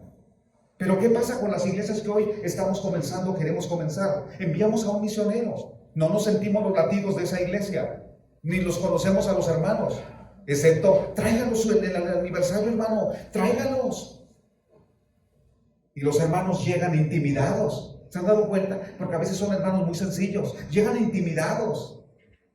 Ven a la iglesia bien vestidos, elegantes, es el aniversario. Y ellos en chanclas muchas veces. Y luego nosotros, pues primero nosotros y después ellos. ¿Qué pasa cuando la iglesia está allí, escuchando los latidos de esa nueva iglesia? Vienen acá y le dicen, hermano, yo voy por usted. Y ellos vienen aquí y reconocen a personas que están viendo. Reconocen a maestros, reconocen a los músicos. Y son a los primeros que saludan. Hermano, qué bueno verte, qué bueno que viniste. Sí, hermano, acuérdate, nos vemos ahí el sábado, no vais a faltar. No, hermano, sí vas a venir, ahí voy a estar. O sea, hay una relación. ¿Quién está sembrando la iglesia? La iglesia. Con el apoyo de un misionero que está allí sirviendo. Pero es la iglesia. La iglesia se tiene que incorporar más. Y no tengamos miedo, hermanos. Yo fui un pastor miedoso. Y le pedí perdón al Señor. Pero miedoso. Es que mis hermanos están ocupados. Yo siempre decía, los hermanos están ocupados. No los invito el sábado porque están ocupados. Ay, me gustaría, tendría que ir solo. Están ocupados. El domingo, no, están ocupados. Los chavos, no, tiene examen, están ocupados. ¿Y qué hacía? Yo hacía el trabajo solo como pastor. ¿Por qué? Yo disculpaba a la iglesia. Yo los disculpaba. Están ocupados. No, ahorita no pueden diezmar porque pues, tiene muchos gastos. Luego tiene tarjeta de crédito, tiene que pagar. No, ahorita no puede. El hermano llegó tarde. No, es que el hermano vive lejos. ¿Saben qué? Por mucho tiempo fui un pastor paternalista. Disculpaba a los hermanos. Yo me adelantaba a disculparlos. Y casi a agradecerles que hubieran venido. Eso un día cambió. Bueno, que el Señor nos ayude. No fue fácil. Y le dije a un joven, ¿qué vas a hacer el domingo en la tarde? Pastor, tengo examen mañana lunes. Oh, necesito tu ayuda, porque necesito que toques la guitarra. Ay, hermano, gracias hermano, pero no puedo, tengo un examen. Y yo, como mi comportamiento antes, no, pues yo lo disculpo. Fui con los padres. Hermano, estoy invitando a su hijo, pero me dice que tiene examen. Pastor, invítelo. Sí, tiene examen, pero es un pretexto. Y yo lo disculpaba. No, pues tiene razón el chavo, tiene razón. Y le dije, hijo, te necesito. Yo te necesito. Los hermanos te están esperando. Tienes que ir. ¿Y cómo lo comprometí? ¿Saben cómo lo comprometí? Paso por ti. Voy a pasar por ti. Yo paso por ti.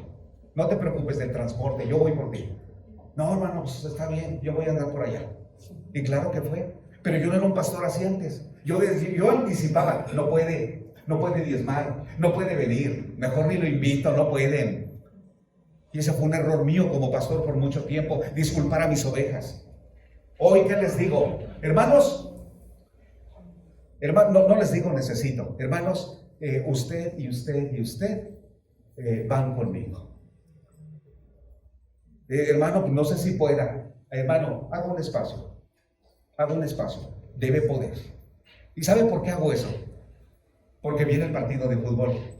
¿Por cómo es que fue a ver el partido? Si ese día el hermano trabajaba, tenía doble turno y está en el partido, están sus fotos, pero el hermano no trabaja. Sí trabaja, ¿cómo le hizo? ¿Cómo le hizo? Si yo no los comprometo, el mundo claro que los compromete. El mundo compromete. El mundo compromete. Ven, compra, ven, tienes que estar acá. Y nosotros, hermano, los que puedan. Hermano, si usted puede, ¿eh? Yo entiendo si no puede. ¿Qué es eso? ¿Qué es eso? Usted, hermano, está invitado. Aquí lo esperamos a tales horas, punto. Tal vez usted dice, no, hermanos, es un pastorado medio extraño, ¿eh? Yo no lo invitaría a que fuera nuestro pastor. Y yo les diría, no, hermanos, no me inviten. Porque los únicos que me toleran y me soportan, los únicos, es mi iglesia, porque son mis hijos espirituales. Ellos son mis hijos. A uno lo conocí en el banco. Oiga, cajero, ¿cómo va su matrimonio? Dice, ¿por qué me pregunta eso, señor? No, nomás para preguntarle, porque pues quisiera orar por usted si necesita algo. No, tengo broncas. Estábamos en un café en la tarde, platicando. Y dice, oiga, qué atrevido eso de cómo está su matrimonio. Le dije, así soy medio loco. Medio loco, mi esposa me ha dicho, no hagas eso. Un día te vas a encontrar con un narcotraficante y te van a balacear. Y le digo, pues Dios me da gracia. Y esa persona luego está en nuestra iglesia. Está en nuestra iglesia. Y cuando los llevo a los proyectos misioneros, le digo, ¿te acuerdas cómo conociste a Cristo? Dice, sí, hermano, qué locura. Le digo, haz lo mismo. Tienes que ganar a la gente. Pues llamo diciendo, oiga, ¿me permite 3 minutos? Oiga, ¿tendrá tiempo? No, pues la gente no tiene tiempo. La gente no quiere.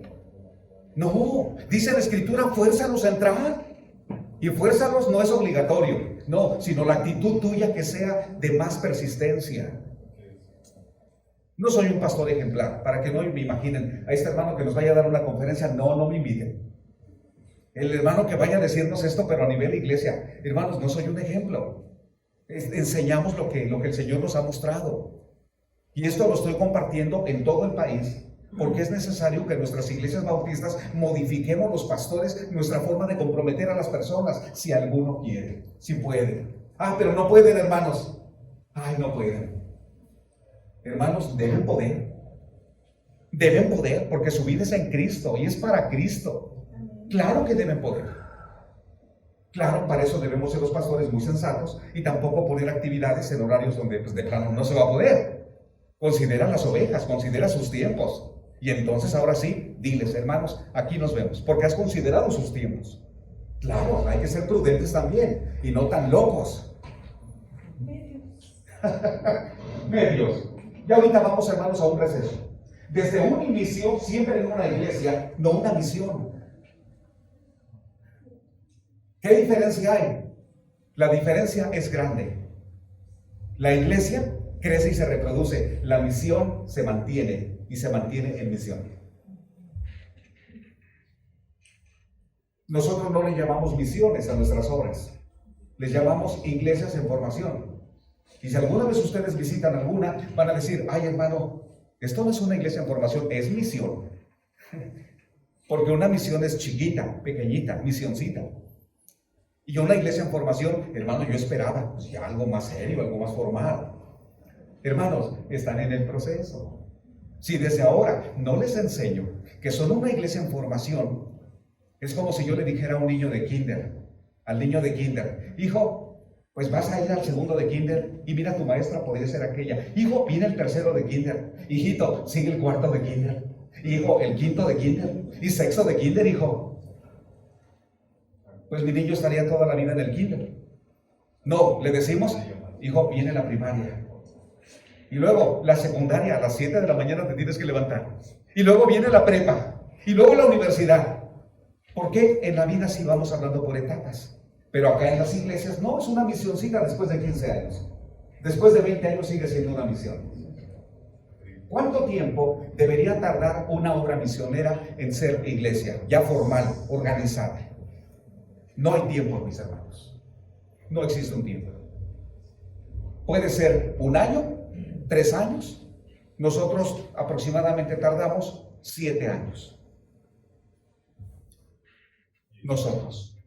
7 años tardamos. Con un plan, con un proceso, con equipo de misioneros. 7 años. No estoy hablando de tener una congregación de 70 o 100 personas, sino 20 personas bautizadas. o 30 bautizados. Todavía no tienen terreno, se reúnen en un lugar grande. Y ustedes dirán, no hermano, pues eso no es iglesia. Claro, desde los conceptos de nosotros no es iglesia, pero tal vez la de nosotros tampoco sería una iglesia comparada con la de Jerusalén, que se reunían todos los días y repartían sus propiedades. No, tampoco seríamos. Entonces la iglesia es la obra del Señor que Él ha puesto en un lugar. Sembremos iglesias, llamémosles iglesias de formación. Hemos usado por mucho tiempo el concepto centro de predicación o célula. Hermanos, dejemos de usar esos conceptos. Esos conceptos nos limitan mucho. Nos hablan de un grupo pequeñito, pues que se reúne solamente para hacer algo juntos, estudiar la Biblia.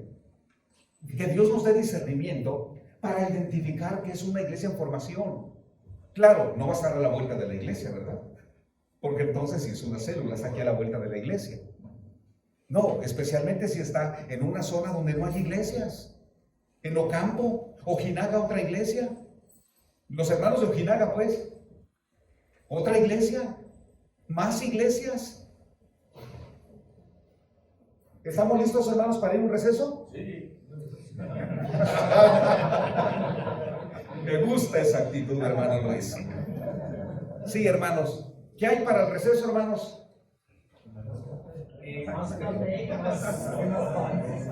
Bueno, voy a pedir, antes de que vayamos al receso, no invito, hermanos, si alguno quiere, no. Estoy siguiendo una dinámica media loca, ¿verdad? Voy a pedir a un joven, de los que aquí tenemos, que nos diga, ¿qué piensa? ¿Qué piensa de lo que estoy enseñando? ¿Qué es lo que hay en su corazón? ¿Cómo esto lo está asimilando? Y puede hacerme preguntas y también decir, bueno, hay cosas con las que yo no coincido con el pastor Constantino. O sea, no tengan miedo. Este es un taller. ¿De acuerdo? Si dice, yo no coincido con el hermano, la verdad, ustedes no piensen que yo aquí me voy a deprimir. Al contrario, a ver, me gustaría escuchar esa parte porque yo tengo que mejorar para la próxima ocasión. Así lo voy a ver, ¿eh? Un joven. Y luego una de nuestras hermanas. Ya usted ya levantó la mano. Luego un varón. Y luego un pastor. Bueno, Dios les bendiga, hermanos.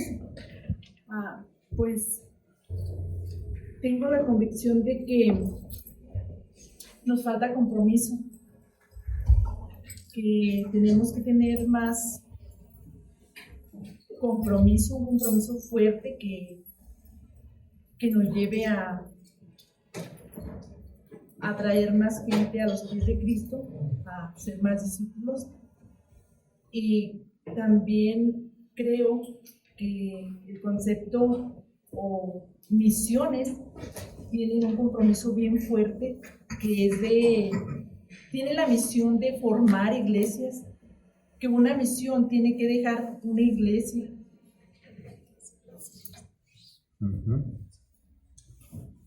Pues para mí eso es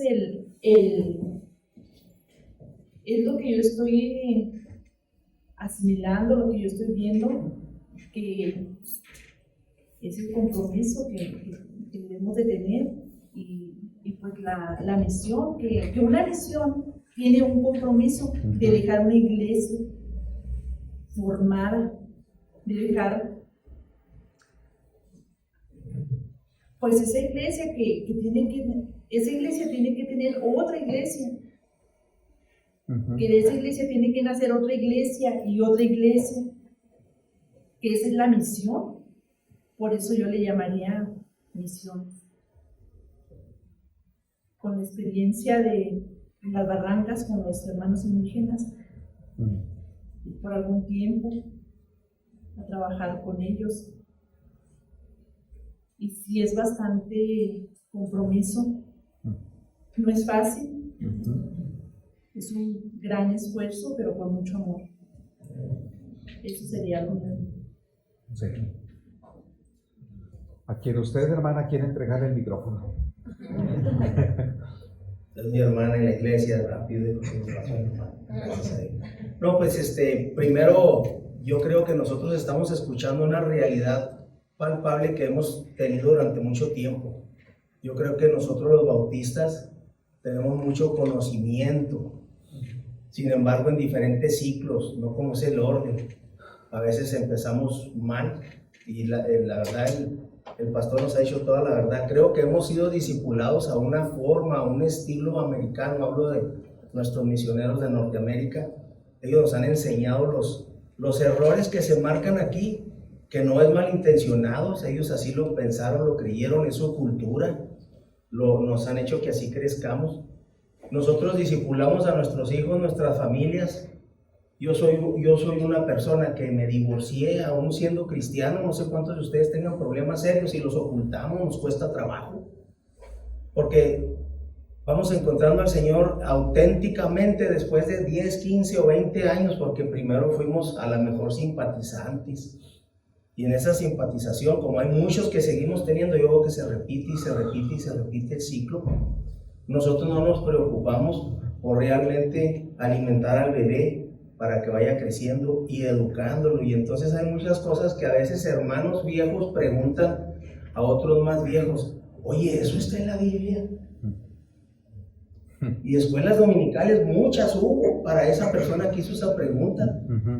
Y hubo muchos años ahí en la organización que tenemos los bautistas. Entonces lo que nos han enseñado es que sí, realmente debemos salir de un confort y trabajar en la búsqueda de cristianos. ¿Por qué batallamos con nuestras propias familias para que en la familia se conviertan algunos de los que les hemos predicado mucho? Y quizá no es posible que se conviertan todos porque la obra la hace Dios, pero 2 o 3 personas cercanas a nosotros tendrían que ver un cambio. No somos perfectos y a veces queremos demostrar perfección, y más en la iglesia. Todos queremos que vean que somos perfectos y no tenemos la confianza ni la amistad. Nos gusta mucho decirnos hermanos, porque nos cuesta mucho trabajo decirle hermana Maxi, o Javier, o Rubén, o Pedro, porque seguimos en los mismos cánones. Es que somos religiosos. Y muchos de nosotros, de los bautistas, lo dijo bien el hermano, están en las iglesias pentecostales donde es la alegría aparente y las vidas igual o peor de destrozadas que las nuestras, pero con una imagen que no es cierto, que ellos están súper bien, porque hasta el Espíritu tienen en su vida permanentemente, y nosotros fuimos sellados por el Espíritu Santo desde que realmente aceptamos al Señor. En mi forma personal refuerza mucho lo que el pastor dice.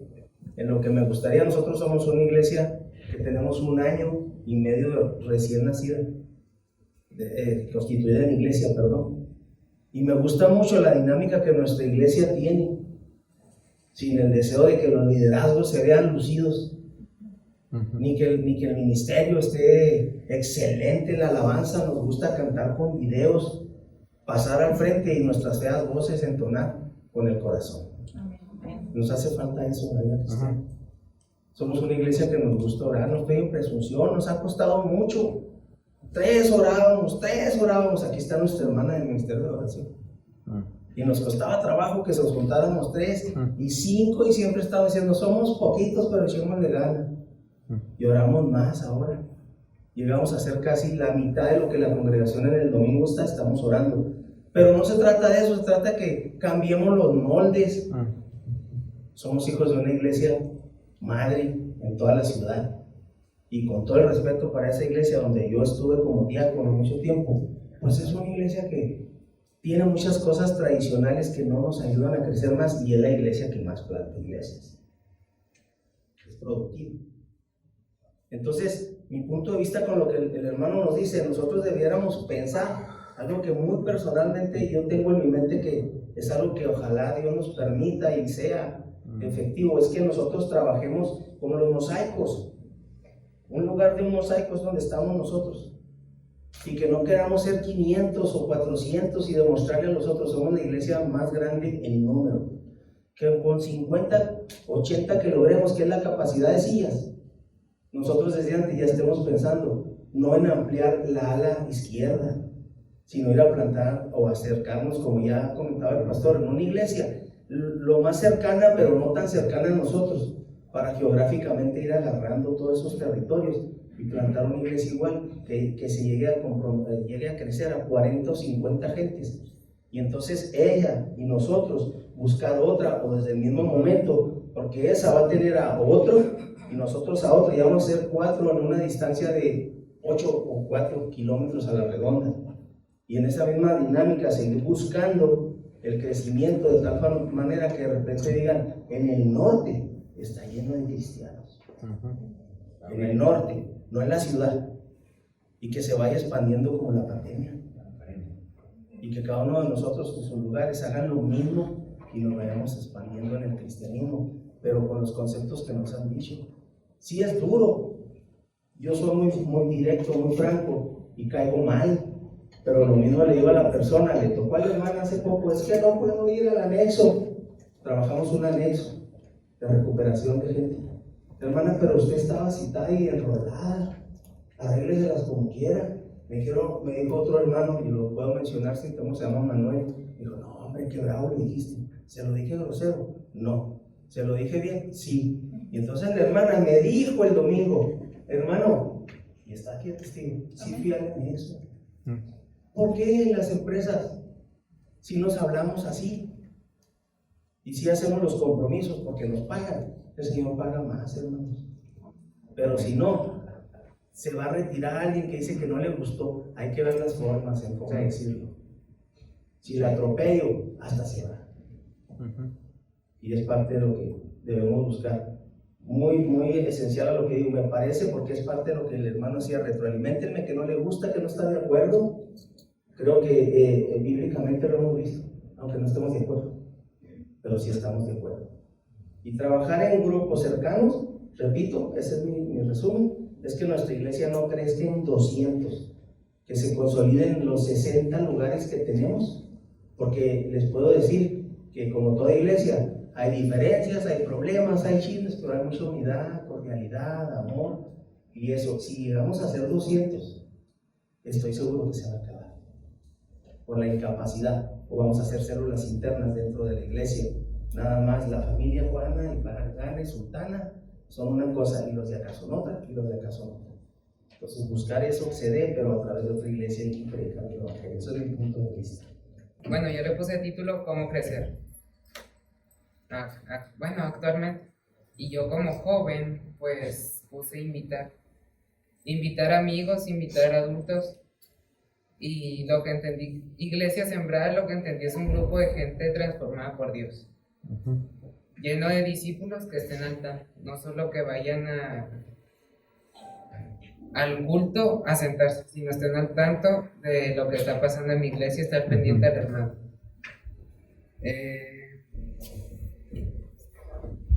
Podemos invitar a las demás personas a hablarle poquito y Dios mediante el Espíritu va a hacer que llegue a su corazón y puede transformar su vida. Podemos crecer como iglesia teniendo hábitos, como decía, el diezmar y dar más. Y siempre Dios nos proveerá, siempre Dios va a estar con nosotros. Y eso fue lo que invitar. Tal vez solo decirle Dios te ama puede transformar una vida. Y pues con eso me quedo. Hermanos, pues yo me siento bastante identificado con el hermano, o al menos lo que compartió de su pasado, de que, bueno, yo como pastor a veces sí me he sentido paternalista en ese sentido, y a lo mejor pasando los años, pasando el tiempo en el ministerio, uno pues aprende muchas cosas, hace las cosas de manera diferente, hasta cambia de convicciones, pero hay algo que pienso que a lo mejor no es que no esté de acuerdo con lo que dice el hermano, pero tal vez es mucho el tiempo de lo que hay que ver, y a lo mejor no lo ha tocado, pero yo quiero pensar un poquito de trasfondo cuando tú involucras a alguien y le estás diciendo vas porque vas. Entonces yo creo que detrás de eso también hay una manera de discipulado, se le enseña. Y obviamente es algo que muchos podemos descuidar, pero pensando un poquito más en el trasfondo, de todas formas hay creyentes que les falta ese empujoncito para que se sientan parte, y hasta que salen de la rutina de las cuatro paredes dicen, sí es cierto, me siento bien, porque el Espíritu Santo los hace avivarse. Pero si es alguien que no tiene eso, pudiera durar muchos años y tú los puedes llevar y los puedes comprometer. Bueno, a lo mejor a veces hacer algo que tú les pediste, pero nada más es cuidar un poquito, ¿no? Que hay detrás de ellos, tener mucha oración, Sí. porque si no se tiene mucha oración y que la palabra los convenza, no, yo creo que no va a ser de mucho fruto y mucha bendición que de todas formas estén haciendo las cosas. Es nada más a lo mejor como complementar eso. Y es una realidad para mí, lo que Jesús hacía era muy tajante. Si él tuvo 12 discípulos, a los 12 discípulos los envió. Cuando los mandaba de 12 en 2, yo no veo que la escritura diga, no, pues uno no quiso ir, se quedaron 8. O sea, Jesús los conocía y los animó, los impulsó. Pues hasta Judas fue, ¿no? Pero bueno, fíjense lo que dice Juan 6. Y con esto quiero terminar, dice desde el versículo 63, el Espíritu es el que da vida, la carne para nada aprovecha, las palabras que yo les he hablado son espíritu y son vida. Pero hay algunos de ustedes que no creen, porque Jesús sabía desde el principio quiénes eran los que no creían y quién le había de entregar, y dijo, por eso les he dicho que ninguno puede venir a mí si no le fuere dado por el Padre. Desde entonces muchos de sus discípulos volvieron atrás y ya no andaban con él. Dijo entonces Jesús a los 12, ¿quieres acaso irse ustedes también? Le respondió Simón Pedro, Señor, ¿a quién iremos? Tú tienes palabra de vida eterna. Y nosotros hemos creído y conocemos que tú eres el Cristo y el Hijo del Dios viviente. Entonces, si se fijan, o sea, Pedro sí tenía una convicción, decía, yo no me voy a ir porque ya sé quién eres tú, ya sé que vale la pena hacer todo esto por ti. Yo creo que hay que cuidar, o sea, tanto en el momento que los invitas y los impulsas y los comprometes, es enseñarle la palabra y dice, lo vas a hacer por Cristo. Tienes que estar convencido de que Él es el que te va a dar. O sea, el Padre te ha abierto el entendimiento y estás haciendo un trabajo eterno. Si no, pues terminan yendo como las demás personas se van. Y son personas que nunca se van a comprometer. Entonces yo creo que es un trabajo del pastor hacerles ver esto de alguna manera. Si lo invito varias veces y lo comprometo, si le digo, arréglatelas y no entiende el por qué se hace eso, entonces yo creo que nada más estoy haciendo personas religiosas, personas que lo pueden hacer, pero no está capaz y no va a tener ningún impacto en la eternidad. Entonces yo sospecho que eso, o sea, está de trasfondo, lo que el hermano está enseñando. A lo mejor por el tiempo, los apuntes, y a lo mejor es algo muy práctico, pues no es algo tan teológico, pero detrás de todo lo que hacemos tiene que haber un buen conocimiento de la salvación y por qué hacemos las cosas. ¿No? Gracias, hermano. Es cierto, hay un trasfondo y es Pasa y Ayúdanos 3.0. Ya hablaremos en un momento de este proyecto.